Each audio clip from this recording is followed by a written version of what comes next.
ప్రార్థన చేసుకున్నాం. నీతిశూరుడా, న్యాయవంతుడా, యథార్థవంతుడా, గొప్ప దేవా, మహోన్నతుడా, యేసయ్యా మీకే స్తుతులు స్తోత్రాలు వందనాలు ఆశ్రయించుకుంటున్నాను. ఆయన దేవా, మా స్తుతులకు పాత్రుడు నీవే, అందరూ బట్టి మీ స్తోత్రాలు ఆశ్రయించుకుంటున్నాం. దేవా, మరొకసారి ప్రభువా, గొప్ప దేవుడైనటువంటి మిమ్మల్ని దేవా వేకుజామున మేము స్తుతించడానికి, గణపరచడానికి, దేవా రీతిగా మీతో నాయన సమయం గడపడానికి మాకు ఇచ్చినటువంటి మంచి సమయం కొరకు, మంచి తరుణం కొరకు మీకు స్తోత్రాలు వందనాలు చేయించుకుంటున్నాను. ఆయన మా తండ్రి 91వ కీర్తన విశ్వాసంతో నిరీక్షణతో చదువుకునే సమయం అంతటిని కూడా ఒకరికి దీవించండి, ఆశీర్వదించమని ప్రార్థన చేస్తున్నాం. మీ స్తోత్రాలు అలాగే మా తండ్రి మీ వాక్యం వినే సమయం అంతటిని కూడా ఒకరికి దీవించండి. ఆయన దేవాకృప చూపించండి. మీ పక్షంగా నిలబడబోయేటువంటి మా దైవజనుల్ని మరొకసారి మీ ఆత్మాభిషేకంతో నింపి మీ వాక్యం ద్వారా మీరు మాతో మాట్లాడండి. మా ప్రతి కుటుంబం కొరకు మీ స్తోత్రాలు వందనాలు చేయించుకుంటున్నాం. దేవా, ప్రతి చోట మీ సన్నిధి ప్రసన్నత మెండుగా మీరు అనుగ్రహించమని ప్రార్థన చేస్తున్నాం. స్తోత్రాలు మీరు పరిశుద్ధాత్మ రూపంలో మా మధ్య సంచరించే గొప్ప దేవుడిగా ఉంటున్న విధానం అంతటి కొరకు స్తోత్రాలు చేయించుకుంటున్నాం. సమస్త విషయాల్లో సహాయం చేయండి. మీ నామానికి మనం తెచ్చుకోండి. ముందున్న సమయం అంతటి కూడా మా కొరకు దీవించండి. ఆయన దేవా ప్రభా, ఈ దినవల్ల మేము మీ శక్తి కలిగి, దేవా మీ బలం కలిగి, దేవా ముందుకి సాగిపోయినట్లుగా, దేవా మరి తండ్రి నాయన మీరే మీ మహాకృపను దేవా మీరు మాకు అనుగ్రహించమని ప్రార్థన చేస్తున్నాం. ఇదని వల్ల ప్రభావ మరి తండ్రి మీతో మంచి సహవాసం కలిగి మేము సాగిపోవడానికి దేవా మరి తండ్రి ఈ సమయాన్ని మా కొరకు ఎంతో మేలుకరంగాను దీవెనకరంగాను ఉంచమని యేసయ్య సర్వశక్తి కలిగిన నామములో స్తుతించి ప్రార్థన చేసి అడిగి వేడుకొంచున్నాం పరలోక తండ్రి, ఆమేన్. 1వ కీర్తన చదువుకుందాం పిల్లరా. మహోన్నతిని చాటు నివసించేవాడే సర్వశక్తిని నీడను విశ్రమించేవాడు. ఆయనే నాకు ఆశ్రయము, నా కోట, నేను నమ్ముకున్న నా దేవుడని నేను యెహోవాను గురించి చెప్పుచున్నాను. వేటకాని ఊరిలో నుండి ఆయన నిన్ను విడిపించును, నాశనకరమైన తెగులు రాకుండా నిన్ను రక్షించును. ఆయన తన రెక్కలతో నిన్ను కప్పును, ఆయన రెక్కల క్రింద నీకు ఆశ్రయం కలుగును. ఆయన సత్యము కేడమును డాలునై ఉన్నది.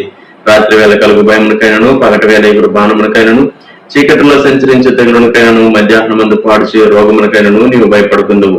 నీ ప్రక్కన 1000 మంది పడినను, నీ కుడి పక్కన 10,000 మంది కూలినను అపాయం నీ ఎద్దుకు రాదు. నీవు కన్నులారా చూచుచుండగా భక్తిహీనులకు ప్రతిఫలం కలుగును. యెహోవా నీవే నా ఆశ్రయము అని నీవు మహోన్నతుడైన దేవుని నీకు నివాసస్థలంగా చేసుకుని ఉన్నావు. నీకు అపాయం ఏమీ రాదు, ఏ తెగులును నీ గుడారము సమీపించదు. నీ మార్గములన్నిటిలో నిన్ను కాపాడుటకు ఆయన నిన్ను గూర్చి తన దూతలకు ఆజ్ఞాపించును. నీ పాదములకు రాయి తగలకుండా వారిని తమ చేతుల మీద ఎత్తిపట్టుకుందరు. నీవు సింహములను, నాగుపాములను త్రొక్కెదవు, ప్రథమ సింహములను, భుజంగములను అనగదొక్కెదవు. అతను నన్ను ప్రేమించున్నాడు గనుక నేను అతను తప్పించదను. అతడు నా నామం ఎరిగిన వాడు గనుక నేను అతని గనపరచదను. అతడు నాకు మొరపెట్టగా నేను అతనికి ఉత్తరమిచ్చేదను. శ్రమలో నేను అతనికి తోడై ఉండేదను. అతను విడిపించి అతన్ని గొప్ప చేసేదను. దీర్ఘాయువు చేత అతనిని తృప్తిపరచదను.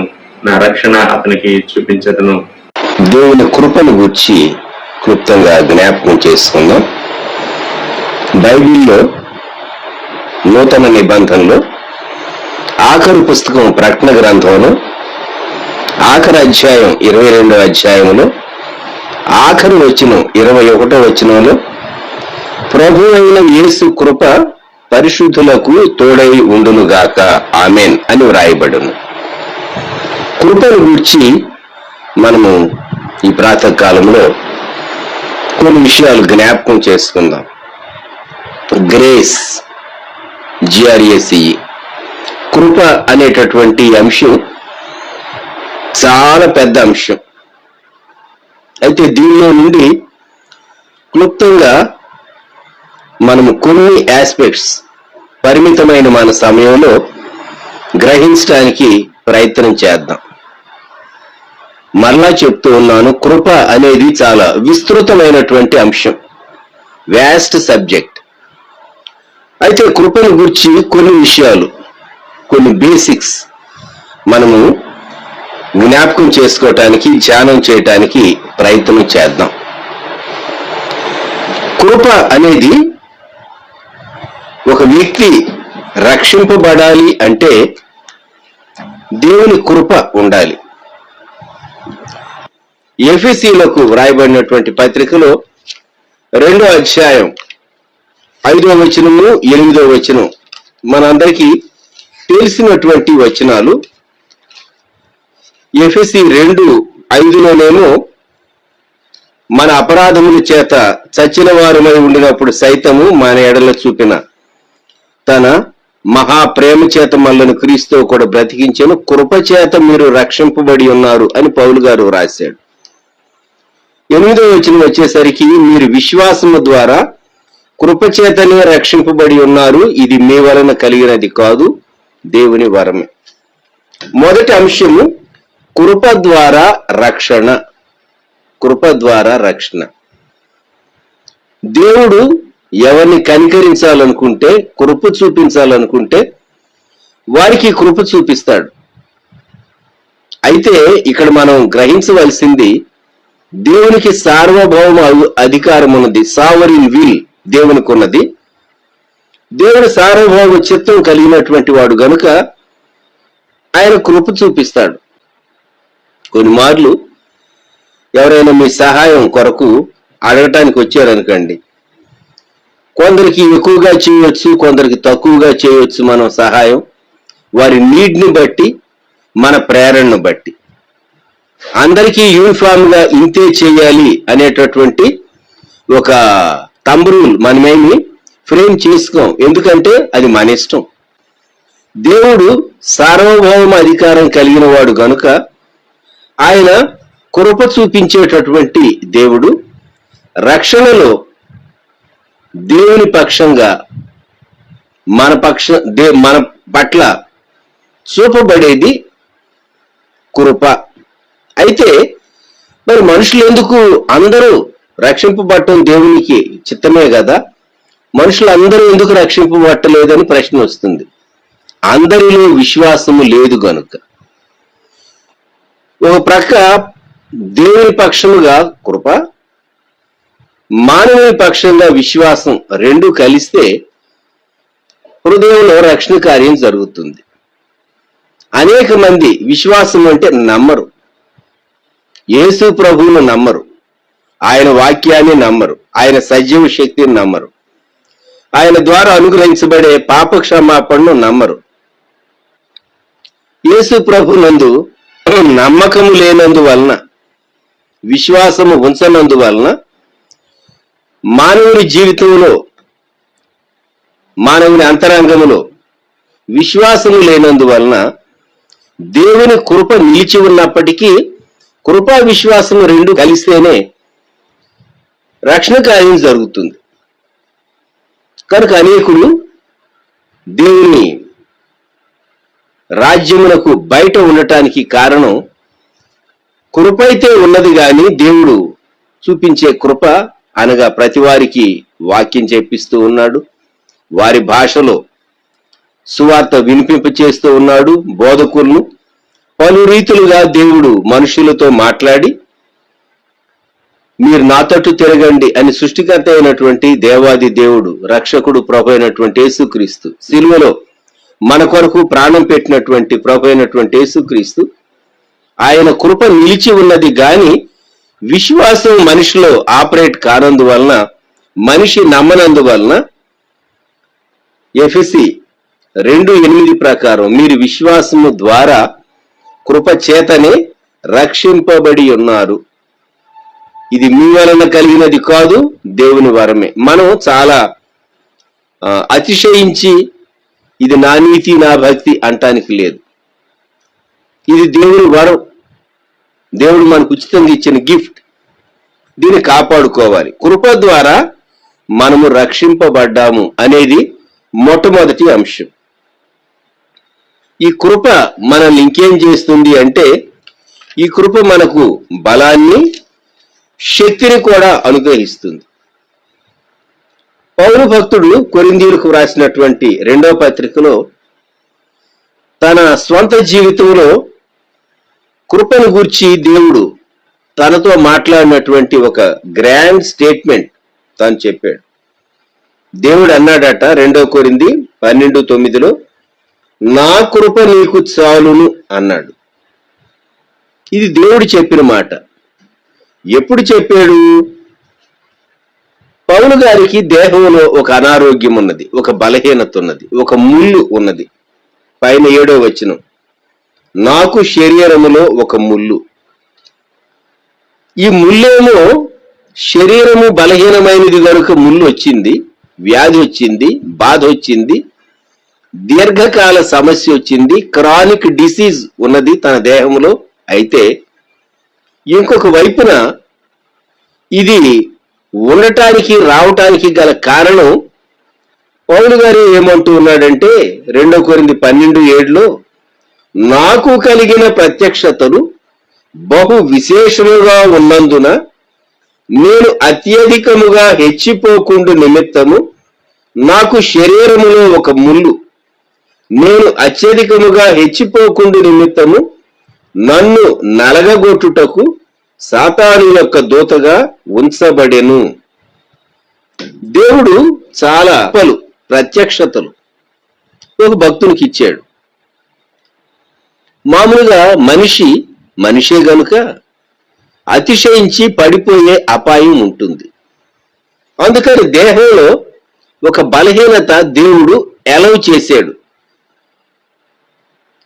జ్ఞాపకం పెట్టుకుందాం, దేవుడు అనుకుంటే అది తీసివేయగలడు కానీ అది సహజమైన రీతిగా తన శరీరం యొక్క లిమిటేషన్స్ ని బట్టి వచ్చినటువంటి ఆ బలహీనతను దేవుడు అలాగూ ఉండనిచ్చాడు. ఈ బలహీనత తనకు ఒక విధంగా అనేక సమయాల్లో తాను వీక్ అయినప్పుడు, లేకుంటే తాను కొన్ని సమయాల్లో అతిశయించకుండా ఈ బలహీనత తన్ను సరిచేస్తూ ఉన్నది.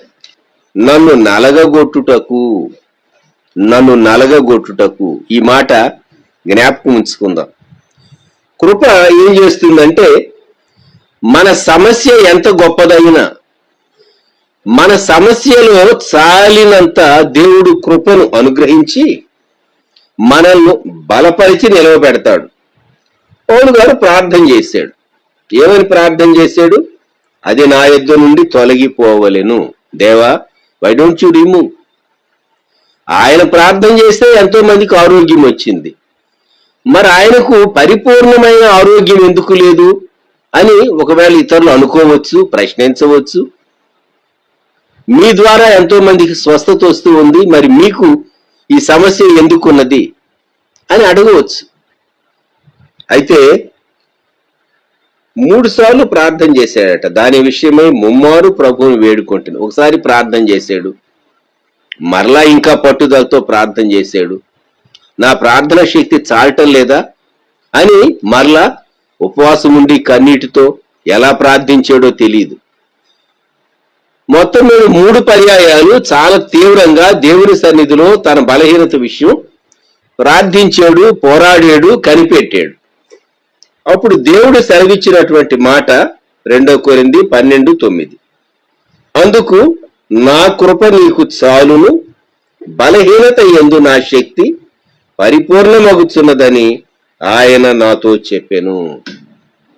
ఇది దేవుడు చెప్పినటువంటి గొప్ప మాట. నా కృప నీకు చాలును, మై గ్రేస్ ఈజ్ సఫిషియంట్. చాలినటువంటి కృప. దేనికి చాలింది? నీ బలహీనత ఏదైనా, నీ అనారోగ్యం ఏదైనా, నీ వ్యాధి ఏదైనా, నీ సమస్య ఏదైనా, ఆ పరిస్థితుల్లో ఈ చాలినటువంటి కృప, సఫిషియంట్ గ్రేస్, నిన్నేం చేస్తుందంటే బలపరుస్తుంది. అంతేకాదు, నా శక్తి పరిపూర్ణమగుచున్నదని ఆయన నాతో చెప్పాను. మనం ఏది చేయలేమో, మన శక్తికి మించింది, మన బలానికి మించింది దేవుడు మన చేత చేయిస్తాడు. ఒకరితో నేను మాట్లాడుతూ, నేను ఆస్మా పేషెంట్ని అని చెప్పినప్పుడు వాడు చాలా ఆశ్చర్యంగా అవునా బ్రదర్ అన్నారు. అవునా బ్రదర్. కొన్ని సంవత్సరాలుగా ఏదో ఒక స్థలంలో మేము ఒక అసెంబ్లీకి సంబంధించినటువంటి మీటింగ్స్ లో కలిసేవారం, కానీ నేను ఆస్మా పేషెంట్ అని వారు అనుకోలేదు. అందుకే నేను ఆ స్టేట్మెంట్ చెప్పినప్పుడు వారు అవునా అని కొంత ఆశ్చర్యాన్ని వెలిబుచ్చారు. కొన్ని మార్లు మన యొక్క సమస్య అది చాలినటువంటి కృప దేవుడు అనుగ్రహిస్తే నిన్ను చూచిన వారు అంటారు, మీరు ఆ సమస్య కలిగిన పేషెంట్ లాగా లేరే అంటారు. ఎస్, కొన్ని మార్లు దేవుని కృప, చాలిన కృప మనకు తోడుగా ఉంటే నీ బలహీనత ఎంత గొప్పదైనా కావచ్చు. ముళ్ళు అన్నాడు, నీ బలహీనత ఎంత గొప్పదైనా, నీ సమస్య ఎంత గొప్పదైనా, నీ అనారోగ్యం ఎంత గొప్పదైనా, దేవుని కృప నీకు తోడుగా ఉంటే నీ సమస్య, నీ దేహాన్ని బలహీనపరచడానికి ఒక లిమిట్ దేవుడు ఉంచుతాడు. అది మించి రావటానికి వీల్లేదు. సముద్రానికి దేవుడు హద్దు నియమించినట్టు, చెలియలి కట్ట. దేవుడు సముద్రానికి ఇంత మటుకే, ఎంత అలల హోరైనా రావచ్చు గాని ఎప్పుడో అన్యూజువల్ సర్కమ్స్టాన్సెస్ లో తప్ప సముద్రము పొరలి రాదు, మనకు తెలుసు. అలాగే దేవుడు తన కృప మన పక్షంగా కనుబరిచినప్పుడు, కృప ద్వారా రక్షించినటువంటి ప్రభు కృప ద్వారా మనకు బలము, శక్తి అనుగ్రహిస్తాడు.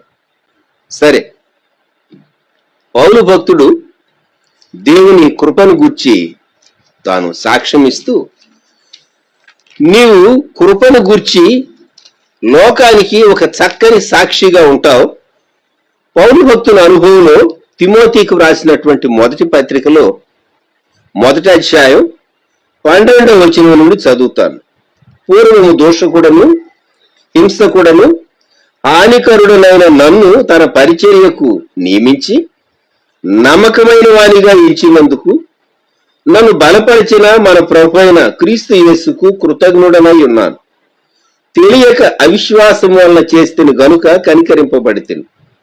మరియు మన ప్రభు యొక్క కృపయు క్రీస్తు యేసునందున్న విశ్వాసమును ప్రేమయు అత్యధికముగా విస్తరించెను. పాపులను రక్షించుటకు క్రీస్తు యేసు లోకమునకు వచ్చిన వాక్యము నమ్మదగినది, పూర్ణాంగీకారమునకు యోగ్యమైనదియునై ఉన్నది. అట్టి వారిలో నేను ప్రధానుడను. 14వ వచనం, మన ప్రభు యొక్క కృప విస్తరించింది అన్నాడు. ఎంత విస్తరించిందంటే, ప్రధాన పాపినైనటువంటి నాయందు దేవుడు తన కృపను కనుబరిచి, ఆ పైన 12వ వచనంలో చెప్పిన రీతిగా ఒకప్పుడు దోషకుడను, 2 క్రైస్తవులను హింసించినటువంటి వాడును, సంఘములకు హాని చేసినటువంటి వాడును. అటువంటి నన్ను దేవుడు తన పరిచర్యకు పిలవటం, వాడుకోవటం కృపగాక మరేంటి? అటువంటి వ్యక్తిని దేవుడు ప్రక్కన పెట్టేయాలి, ఎట్టి పరిస్థితుల్లో వాడుకోకూడదు. అయితే దేవుడు నన్ను నమ్మకమైన వానిగా ఎంచాడు, నన్ను బలపరిచాడు అంటూ యేసుక్రీస్తు ప్రభు యొక్క కృపను గుర్చి తాను సాక్ష్యం చెప్పాడు. ప్రధాన పాపిని నన్ను, కొంతమంది సాక్ష్యాలు వింటే ఆహా, దేవుడు ఎంత అద్భుతమైన రీతిగా ఈ వ్యక్తిని దర్శించాడు, రక్షించాడు. ఈ రోజుల్లో క్రైస్తవ్యం అంటే కొందరికి ఎందుకు గిట్టదు, కడుపు మంట అంటే, యేసు ప్రభు నమ్మి కొందరి జీవితాలు మారిపోతూ ఉంటాయి. మార్చబడినటువంటి వారి జీవితాలు చూచినప్పుడు అవతలి వారు సహించలేరు. ఎందుకు సహించలేరంటే, లోకమంతా వెళ్లే దారిలో వీళ్ళు వెళ్లకుండా భక్తట, నీతిగా ఉండాలట, పవిత్రంగా ఉండాలట, యేసుక్రీస్తు ప్రభు నమ్మితే వీళ్ళు మనం వెళ్లే దారిలో రావటం లేదు అని ద్వేషించడం ప్రారంభిస్తారు. గమనించండి. నేను ప్రధాన పాపిని అయినా దేవుడు నా యందు తన కృపను కనుబరిచి నన్ను రక్షించినటువంటి ప్రభు తన పరిచర్యకు నియమించాడు అన్నాడు. పౌలు గారు చేసినటువంటి గొప్ప పరిచర్య. ఒకవైపు ఎంత ఎక్స్ట్రీమ్కి వెళ్ళాడో సంఘాన్ని హింసించడానికి, పర్సిక్యూట్ చేయటానికి, అంత యువతల వైపున కృప చూపించి సంఘక్షేమం కొరకు అంత బలమైన రీతిగా వాడుకున్నాడు. మనకు ఆశ్చర్యం అనిపిస్తుంది. అంత తీవ్రమైనటువంటి భావజాలం కలిగినటువంటి వ్యక్తిని యేసుక్రీస్తు ప్రభు ఇంతగా వాడుకున్నాడు. అది దేవుని కృప. సో కృపను గూర్చినటువంటి సాక్ష్యం, the testimony regarding the grace. దేవుడు తనను పిలిచి తను వాడుకుంటున్నటువంటి విధానాన్ని గూర్చి, కృపను గూర్చి తాను సాక్ష్యం చెప్పాడు. అంతేకాదు, హెబ్రీలకు వ్రాయబడినటువంటి పత్రికలో 4వ అధ్యాయం మనం ఈ మాట చదువుతాం. 16వ వచనం, మనము కనికరింపబడి సమయోచితమైన సహాయము కొరకు కృప పొందునట్లు ధైర్యముతో కృపాసనమునొద్దకు చేరుదము. సో పౌలు గారే హెబ్రీ పత్రిక రాశాడు అనుకుని మనం జ్ఞాపకం చేసుకుందాం. కృపాసనం. దేవుడు పరిశుద్ధుడు, దేవుడు న్యాయవంతుడు. న్యాయవంతుడు అయినటువంటి దేవుడు తాను తన న్యాయాన్ని బట్టి చూస్తే కొన్ని మనకు గ్రాంట్ చేయటానికి వీల్లేదు. అయితే ఆయన కృప కలిగినటువంటి వాడు కూడా. అందుకే ఇక్కడ కృపాసనము అన్నారు. కృపాసనం దగ్గర, కృపాసనముపై దేవుడు ఆసీనుడై ఉన్నప్పుడు ఏ వ్యక్తి అయినా ఎటువంటి మనవైనా ఆయన దగ్గర తీసుకుని వెళ్ళొచ్చు. దేవుడు కృప చూపిస్తాడు, గ్రేస్. మనము ఏది పొందటానికి అర్హత లేదో అది మనకు అనుగ్రహింపబట్టమే దేవుని కృప. కనుక కృపాసనాన్ని సమీపించేటటువంటి యాక్సెసిబిలిటీ దేవుడు మనకిచ్చాడు. మనం ఆశించినా కూడా మన దేశ ప్రధానినో లేక అమెరికా ప్రెసిడెంట్నో చూడటానికి అంత తేలిగ్గా మనకు అనుమతి దొరుకుతుందండి? దొరకదు, చాలా కష్టం. మరి దేవుని కృపాసనం దగ్గరకు వెళ్ళటానికి మనకు యాక్సెసిబిలిటీ ఉన్నది. అది పగలైనా రాత్రి అయినా, అది ఏ సమయమైనా సరే నీవు దేవుని సన్నిధిలోనికి వెళ్ళొచ్చు. దేవుడు మన మనవి వినటానికి రెడీగా ఉన్నాడు. ప్రతి జిల్లాలో లేకుంటే ప్రతి మండలం కేంద్రంలో అర్జీలు ప్రజల నుండి తీసుకోవటానికి, రిక్వెస్ట్లు తీసుకోవటానికి ఇది టైం అని ఒకటి ఉంటుంది. కమిటీకి మీటింగ్స్ అని ఉంటాయి. ఎటువంటి పిటిషన్స్ అయినా తీసుకునేటటువంటి ఒక రోజు, కొన్ని గంటల సమయం సెట్ చేస్తారు. ఆ సమయంలో కాకుండా వేరు సమయంలో ఒకవేళ తీసుకుని వెళితే వారికి అపాయింట్మెంట్ దొరకపోవచ్చు. ఏం చెప్తారంటే, పలాని రోజు నియమించబడింది, అప్పుడు రండి, అప్పుడు మీ అర్జీ ఇవ్వండి, మీ పిటిషన్ ఇవ్వండి అంటూ ఉండొచ్చు. దేవుని సన్నిధానానికి 24/7 ఎప్పుడైనా వెళ్ళొచ్చు. మనం ఏ సమయంలోనైనా వెళ్ళొచ్చు.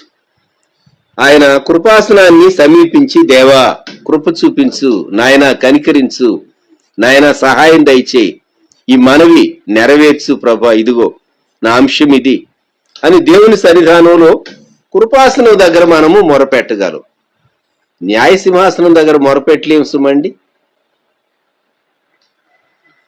కొన్ని మార్లు దేవుడు కృప ఎంత చూపిస్తాడంటే, నోహు విషయంలో ఆదికాండ గ్రంథం 6వ అధ్యాయం 8వ వచనంలో ఒక వ్యక్తికి చూపించబడిన కృప. ఆదికాండం 6:8, నోవహు యెహోవా దృష్టి యందు కృప పొందినవాడాయను. జలప్రళయము ద్వారా దేవుడు భూలోకాన్ని నాశనం చేయాలని ఉద్దేశించినప్పుడు ఒకే ఒక వ్యక్తి కనబడుతూ ఉన్నాడు. ఆ తరములో ప్రపంచమంతట్లో జీవించినటువంటి వారిలో ఒకే వ్యక్తి కనబడుతూ ఉన్నాడు. ఆ వ్యక్తిని బట్టి ఆ వ్యక్తి యొక్క కుటుంబం అంతటిని, అనగా భార్య, 3 కుమారులు, 3 కోడండ్రు, మొత్తం 8 మంది. వారికి దేవుడు కృప చూపించబోతూ ఉన్నాడు. ఓడలోనికి వారిని మొదట నిర్మించమని ఓడ ఆజ్ఞించి, కొలతలిచ్చి, ఓడలో వారిని చేర్చి, దేవుడే దాని తలుపు మూసి సృష్టి అంతటిని నీటి ద్వారా, జలము ద్వారా ఆయన నాశనం చేయాలని ఉద్దేశించినప్పుడు కృప పొందినటువంటి వ్యక్తి నోవహు యెహోవా దృష్టి యందు కృప పొందినవాడాయను. ఎంత అద్భుతమైనటువంటి స్టేట్మెంటో ఆలోచించండి. ఒక వ్యక్తికి దేవుని కృప ఇంతగా దేవుడు అనుగ్రహిస్తాడా? కొన్నిసార్లు మనం ఉన్న ప్రాంతాల్లో మన చుట్టూ ఉన్నటువంటి ఇళ్ళు సమస్యలతో ఎఫెక్ట్ కావచ్చు. నోవహు ఓడలో భద్రపరచబడిన రీతిగా నిన్ను మాత్రం దేవుడు చాలా ప్రత్యేకమైన రీతిగా నీ చుట్టూ దేవుని దూతల కాపుదల. అందుకే ప్రతి ప్రాతకాలం 91వ కీర్తన మనం చదువుకుంటున్నాం. నీ చుట్టూ దేవుడు తన దూతల నుంచి మనల్ని కాపాడి మనల్ని బలపరుస్తూ ఉన్నాడు. చుట్టూ ఏ పరిస్థితి అయినా ఉండనివ్వండి, అయితే మనము దేవుని చిత్తంలో, దేవుని సంకల్పంలో విధేయతను చూపించినప్పుడు ఒక వ్యక్తికి అనుగ్రహింపబడినటువంటి గొప్ప కృప వ్యక్తి ద్వారా కుటుంబానికి మనము ఆదికాండం 6, 7, 8 అధ్యాయాల్లో మనము వివరంగా చూస్తాం. సమూయేలు 2వ గ్రంథంలో కుటుంబానికి అనుగ్రహించినటువంటి కృపను గురించి జ్ఞాపకం చేసుకుందాం. దానికి దీనికి తేడా ఏంటంటే, ఆ కుటుంబం మాత్రమే కాదు, నెక్స్ట్ జనరేషన్స్ తరువాతి తరాలు కూడా. సమూయేలు 2వ గ్రంథంలో దేవుడు మాట్లాడుతూ, సమూయేలు 2వ గ్రంథం 7వ అధ్యాయం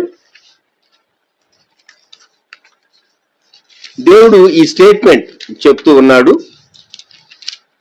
ఇక్కడ కుటుంబానికి దేవుడు అనుగ్రహించినటువంటి కృప. 2వ సమూయేలు 7వ అధ్యాయం 15వ వచనంలో దేవుడు అంటూ ఉన్నాడు,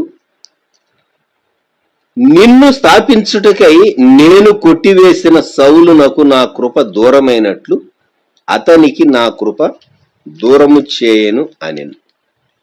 ఇక్కడ దావీదు ఉన్నాడు, ప్రవక్త అయినటువంటి నాతాను దావీదు కాలంలో ప్రవక్తగా ఉన్నాడు.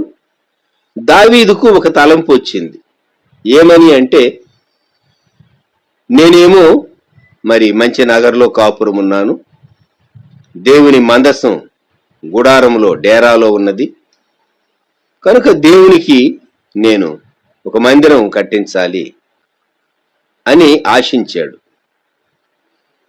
తాను నాతానుతో ఈ విషయాన్ని ప్రస్తావించినప్పుడు నాతాను అన్నాడు, దేవుడు నీకు తోడుగా ఉన్నాడు కదా. 7వ అధ్యాయం 3వ వచనం, 1 సమూయేలు, నీకు తోచినదంతయు నెరవేర్చమన్ను. అయితే ఆ రాత్రి ప్రవక్తతో దేవుడు మాట్లాడాడు, నాతాను, అది మంచిది గనుక నీవు చేయమని అన్నావు గాని నా చిత్తం వేరుగా ఉంది.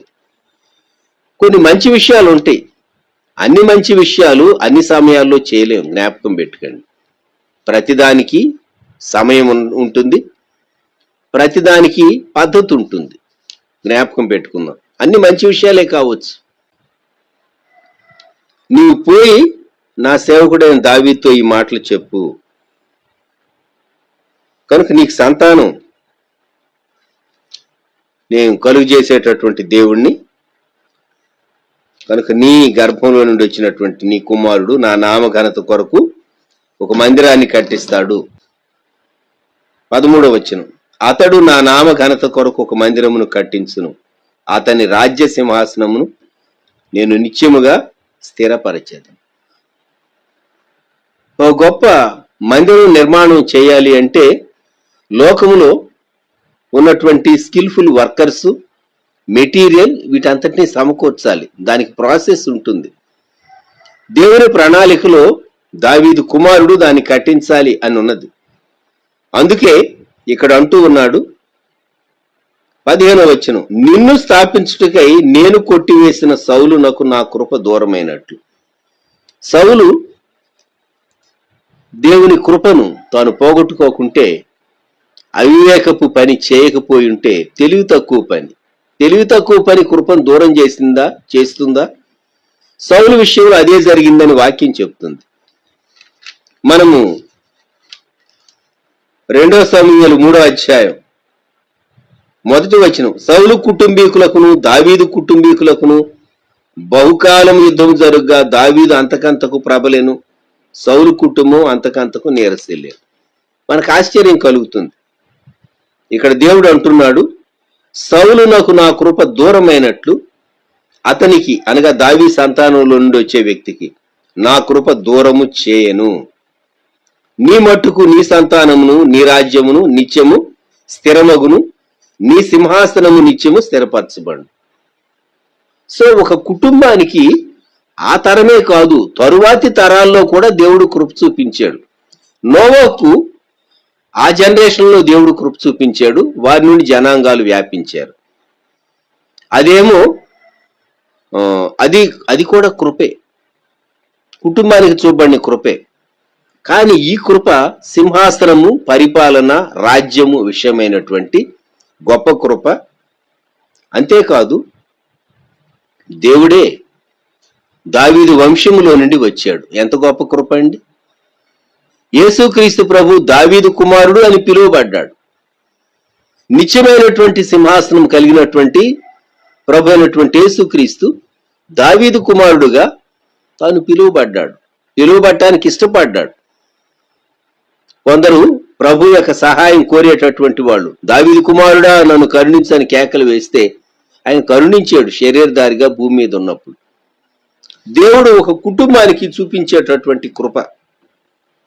మరి దేవుడు సంఘానికి చూపించేటటువంటి కృపను గురించి కొరింథీయులకు వ్రాయబడినటువంటి 2వ పత్రిక 8వ అధ్యాయంలో ది గ్రేస్ ఆఫ్ గివింగ్ అంటారు దీన్ని, ఇచ్చుట అనేటటువంటి దాని గురించినటువంటి కృప. 2 కొరింథీ 8:1 సహోదరులారా, మాసిదోనియా సంఘములకు అనుగ్రహింపబడి ఉన్న దేవుని కృపను గూర్చి మీకు తెలియజేయుచున్నాము అన్నాడు. సంఘములకు అనుగ్రహింపబడిన దేవుని కృప ఇదేమిటి అంటే, వారి ఇతరులకు సహాయము చేసే నిమిత్తం. The grace of giving. ఎలాగూ సామర్థ్యము కొలది ఇచ్చారు. 4వ వచనం, సామర్థ్యము కంటే ఎక్కువగాను ఇచ్చారు. 2 ఉన్నాయి లెవెల్స్ ఇవ్వటంలో, దేవుని కొరకు ఇవ్వటంలో, అలాగే అక్కర్లో ఉన్న వారికి ఇవ్వటంలో. కొందరు 10వ వంతు ఇస్తూ ఉంటారు, కొందరు 20వ వంతు ఇస్తూ ఉంటారు, కొందరు ఇంకా ఎక్కువ ఇస్తూ ఉంటారు. కొందరు తమ కలిమిలో నుండి కొంత ఇస్తూ ఉంటారు. కొందరు తమకు అంత సమృద్ధి లేకున్నా ఆ స్థితిలోనే వారు ఎంత దేవునికి ఇవ్వగలరో అంత దేవునికి వరకు ఇస్తూ ఉంటారు. అది సామర్థ్యము కంటే ఎక్కువగా ఇవ్వటం. ఇది గ్రేస్ ఆఫ్ గివింగ్ అంటారు. 2 కొరింథీ 8:9 పౌలు భక్తుడు అంటాడు కొరింథీ సంఘంతో, మీరు మన ప్రభు అయిన యేసుక్రీస్తు కృపను ఎరుగుదురు గదా. ఆయన ధనవంతుడై ఉండియు మీరు తన దారిద్ర్యము వలన ధనవంతులు కావాలని మీ నిమిత్తము దరిద్రుడాయ. ప్రభు మన పక్షంగా చూపిన కృపను అర్థం చేసుకుని ప్రభు కొరకు, ఇతరుల కొరకు ఇచ్చేటటువంటి విషయాల్లో మనము ఆ కృపలో పాలు పంపులు పొందవలసినటువంటి వారంగా ఉన్నాం. దేవుడు నేషన్స్, జనాంగములో కూడా దేవుడు కృప అనుగ్రహిస్తాడా అంటే మనం జ్ఞాపకం చేసుకోవచ్చు. ఎస్తేరు గ్రంథంలో 9వ అధ్యాయం 15వ వచనం 16వ వచనం ఈ మాటలు మనము జ్ఞాపకం చేసుకుంటే 15-16 వచనాలు. షూషన్ నందున్న యూదులు అదారు మాసమున 14వ దినమందు కూడుకొని షూషన్ నందు 300 మందిని చంపివేసిరి. 16వ వచనం, రాజు సంస్థానముల యందుండు తక్కిన యూదులు కూడుకొని తమ ప్రాణములను రక్షించుకొనుటకై పూనుకొని అదారు మాసము 13వ దినమందు తమ విరోధులలో 75,000 మందిని చంపివేసి తమ పగవారి వలన బాధ లేకుండా నెమ్మది పొందిరి. ఇది యూదుల యొక్క అదారు అనేటటువంటి 12వ మాసంలో 13వ రోజు జరిగినటువంటి సంఘటన. యూదా జనాంగాన్నే అన్ని సంస్థానముల్లో నుండి తుడుపు పెట్టాలని హామాను ఉద్దేశించి రాజు ద్వారా, అహష్వేరోషు ద్వారా తాను తీర్మానాన్ని చేయించి అన్ని సంస్థానాలకు పంపించి యూదా జనాంగం అనేటటువంటి వారిని తుడుపు పెట్టాలి, వారు ఉండకూడదు భూమి మీద. సాతాను ఎంత ప్లాన్ వేసింది! రక్షకుడు యేసు ప్రభు ఆయన భూమి మీదకి రావటం, యూదుల్లో నుండి రావటం సాతానుకు ఇష్టం లేదు. ఆయన వాగ్దానం చేశాడు, ఏదైనా తోటలో ఆనాడే చెప్పాడు రక్షకుడు వస్తాడు భూమి మీదకని. ఆయన యూదుల్లో నుండి వస్తాడని తెలుసు సైతానుకు బాగా. ఆయన అబ్రహాం, ఇసాకు, యాకోబు దేవుడని ఆయన అప్పటికే రుజువు పరుచుకున్నాడు. జనాంగాన్ని ఆయన దర్శించి రక్షించినటువంటి దేవుడు. అందుకే ఆ జనాంగాన్ని తుడు పెట్టాలని సాతాను ప్రయత్నం చేసింది. అయితే యూద జనాంగం పట్ల దేవుడు విశేషమైనటువంటి కృపను చూపించాడు. యూదుల పట్లైనా అన్యుల పట్ల కాదా, అన్యుల పట్ల కూడా చూపించినటువంటి దేవుడు ఉన్నాడు. యోనా గ్రంథంలో మనం జ్ఞాపకం చేసుకుంటే, యోనా గ్రంథంలో దేవుడు ఆ నినివే పట్టణానికి చూపించినటువంటి కృప 3వ అధ్యాయం 10వ వచనం. ఈ నినివే వారు తమ చెడు నడతలను మానుకొనగా వారు చేస్తున్న క్రియలను దేవుడు చూచి పశ్చాత్తాప్తుడై వారికి చేదునని తాను మాట ఇచ్చిన కీడును చేయక మానెను. అన్యులైనటువంటి వీరు నినివే పట్టణస్థులు, వీరు దుర్మార్గులే, దేవుని ప్రజలకు ఇశ్రాయేలీయులకు కీడు చేసినటువంటి వారు. అందుకే యోనాకి ఇష్టం లేదు. వారి యొక్క దుర్మార్గం చాలా భయంకరంగా ఉన్నందువల్ల దేవుడు ఆ పట్టణాన్ని నాశనం చేయాలనుకున్నాడు.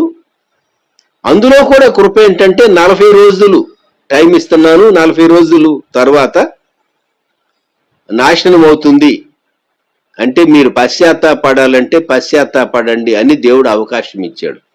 వారు పశ్చాత్తాపడ్డారు. దేవుడు కీడును కొట్టివేశాడు. ఆ తరం మీదికి ఆ కీడు రాలేదు. తర్వాత చాలా కాలం తరువాత నినివే నాశనం అయింది, కానీ ఆ తరం మీదికి మాత్రం, పశ్చాత్తాపడిన తరం మీదికి మాత్రం కీడు రాలేదు. దేవుని కృప వారికి దొరికింది. సో అన్య దేశాలకు దేవుని కృప, తన ఏర్పాటు జనాంగానికి దేవుని కృప, నేషన్స్ పక్షంగా దేవుడు కనుపరిచేటటువంటి వాడై ఉన్నాడు. ఆఖరుగా పడిపోయినటువంటి విశ్వాసికి దేవుడు చూపించేటటువంటి కృపను గురించి ఈ ఉదయకాలం సంసోను జీవితంలో నుండి న్యాయాధిపతుల గ్రంథం 16వ అధ్యాయం 20వ వచనం నుండి చదువుకుందాం. ఆమె అంటే దెలీలా, సంసోను, ఫిలిస్తీయులు నీ మీద పడుచున్నారు అనగా అతడు నిద్ర మేలుకొని, ఎప్పటి అట్లు నేను బయలుదేరి విడజిమ్ముకొందును అనుకొను, అయితే యెహోవా తనను ఎడబాసినని అతనికి తెలియలేదు. అప్పుడు ఫిలిస్తీయులు అతని పట్టుకొని అతని కన్నులను ఉడదీసి గాజాకు అతని తీసుకుని వచ్చి ఇత్తడి సంఖ్యల చేత అతని బంధించిరి. అతడు బందీ గృహములో తిరగలి విసరువాడాయను. అయితే అతడు క్షౌరము చేయబడిన తరువాత అతని తల వెంట్రుకలు తిరిగి మొలుచుటకు మొదలుపెట్టాడు. ఇది కృప. పడిపోయాడు, దృష్టి పోగొట్టుకున్నాడు, బలం పోగొట్టుకున్నాడు, ఘనత పోగొట్టుకున్నాడు, తాను బందీ గృహంలో ఉన్నాడు, గ్రైండింగ్ తిరగలు విసురుతూ ఉన్నాడు. అయితే పోగొట్టుకున్నటువంటి బలం తిరిగి ఆ వెంట్రుకలు మొలుస్తూ ఉన్నాయి. తన సీక్రెట్ ఆఫ్ స్ట్రెంగ్త్ తన హెయిర్ అని మనకు తెలుసు. తన ఆలోచనలు మరలా, తల వెంట్రుకలు ఆలోచనలను రిప్రజెంట్ చేస్తాయి. తాను మరలా ప్రభు వైపు, దెలీలా నుండి, లోకం నుండి దేవుని వైపు తన ఆలోచన దృష్టి మరలా మళ్ళటం ప్రారంభించింది. కాబట్టి తల వెంట్రుకలు తిరిగి మొలుస్తూ ఉన్నాయి. ఆ అధ్యాయము చివరికి వచ్చేసరికి చెప్పబడినటువంటి మాట 30వ వచనం, మరణకాలమందు అతడు చంపిన వారి శవముల లెక్క జీవితకాలమందు అతడు చంపిన వారి లెక్క కంటే ఎక్కువైంది. ఇది కృప. ఎందుకు దేవుడు అలాగూ ఫిలిస్తీయులను చంపనిచ్చాడు అంటే, ఫిలిస్తీయులను వీరు చంపకపోతే ఫిలిస్తీయులు వీరిని నిర్మూలన చేస్తుండేవారు. అందుకే పాత నిబంధనలో దేవుని జనాంగం యుద్ధాలు చేయవలసి వచ్చింది. కొందరు అంటారు, మీ దేవుడు ప్రేమగల దేవుడు, మరి పాత నిబంధనలో ఎందుకు యుద్ధాలు జరిగినవండి, ఎందుకు చంపారండి? వీరు వారిని చంపి ఉండకపోతే వారు వీరిని ఇశ్రాయేలీయులను పూర్తిగా నిర్మూలన చేసి ఉండేవారు. రక్షకుడు యేసు ప్రభువు లోకానికి వచ్చి ఉండేవాడు కాదు, మనకు పాప క్షమాపణ దొరికిండేది కాదు, మనం దేవునితో సమాధాన పరచబడి ఉండేవారం కాదు. దయచేసి ఈ విషయాలు జ్ఞాపకం ఉంచుకుందాం. 10 అంశాలు కృపను గురించి మనం క్లుప్తంగా జ్ఞాపకం చేసుకున్నాం. కృప ద్వారా రక్షణ, కృప ద్వారా బలము, శక్తి, కృపను గురించినటువంటి సాక్ష్యం, కృపాసనాన్ని సమీపించేటటువంటి ఆధిక్యత, అలాగే ఒక వ్యక్తికి, నోవహు కుటుంబానికి అనుగ్రహింపబడినటువంటి కృప, దావీదు కుటుంబానికి అనుగ్రహించబడినటువంటి దేవుని కృప, దావీదికే కాకుండా దావీదు యొక్క తరువాతి తరమును వారికి అనుగ్రహించబడినటువంటి దేవుని కృప. అలాగే 2 కొరింథీ పత్రికలో సంఘములకు అనుగ్రహించబడిన దేవుని కృప, the grace of giving, Macedonia సంఘములకు అనుగ్రహించబడినటువంటి దేవుని కృపను గురించి పౌలు గారు 2 కొరింథీ 8వ అధ్యాయంలో మాట్లాడుతూ వచ్చాడు. అలాగూ నేషన్స్, జనాంగాలకు అనుగ్రహించబడినటువంటి దేవుని ప్రజలు అయినటువంటి యూదులకు అనుగ్రహించబడినటువంటి దేవుని కృప. ఎస్తేరు కాలంలో వారు అప్పటికి చెరలోనే ఉన్నారు అని చెప్పాలి, అనగా స్వాతంత్ర్యం లేదు, వారికి లేదు. అహష్వేరోషు యొక్క పరిపాలనలో ఉన్నారు వారు. అహష్వేరోషు పరిపాలనలో ఉన్నటువంటి కాలంలో యూదా జనాంగం అంతా తుడిపెట్టబడకుండా దేవుడు గొప్ప కృప వారి పక్షంగా చూపించాడు. వారి శత్రువులు సంహారం చేయబడ్డారు. ఒక అన్య దేశం లేకుంటే ఒక అన్య పట్టణం నినివే, ఆ అషూరియుల యొక్క పట్టణం, దేవుడు చాలా కృప చూపించి నాశనం చేయాలని ఉద్దేశించి ప్రవక్తను పంపించి 40 దినాలు సమయం ఇచ్చాడు. వారు పశ్చాత్తాపడ్డారు గనుక ఆ తరానికి కృప చూపించి దేవుడు వారి మీదకి రావాల్సిన తీర్పును వాయిదా వేశాడు, పోస్ట్ పోన్ చేశాడు. అన్యులకు కూడా దేవుడు పట్టణాలకు, దేశాలకు కృప చూపించేటటువంటి వాడు. తరువాత మరి పడిపోయినటువంటి వారి పట్ల దేవుని కృప న్యాయపత్ర గ్రంథంలో సంసోను గురించి చూస్తాం. సృష్టికి దేవుని కృపను గురించి ఉన్నది కానీ అది ఇప్పుడు మనం చూడం, ఇంకెప్పుడైనా మాట్లాడుకుందాం. రోమీలకు రాయబడినటువంటి పత్రికలో సృష్టికి దేవుడు చూపేటటువంటి కృపను గూర్చి ఉన్నది. ఈ ప్రాతకాల సమయంలో మనము దేవుని కృపను గూర్చి ఆయన వైపు చూద్దాం. ప్రియ ప్రభువా, మా జీవితంలో నీ కృప మా పక్షంగా కనుబరిచి ఇంత మటుకు మమ్మల్ని నడిపించావు. నీ కంటిన్యూడ్ గ్రేస్ మాకెంతో అవసరం అని చెప్పేసేసి మనం ప్రభు వైపు చూడటం చాలా ప్రాముఖ్యమైంది.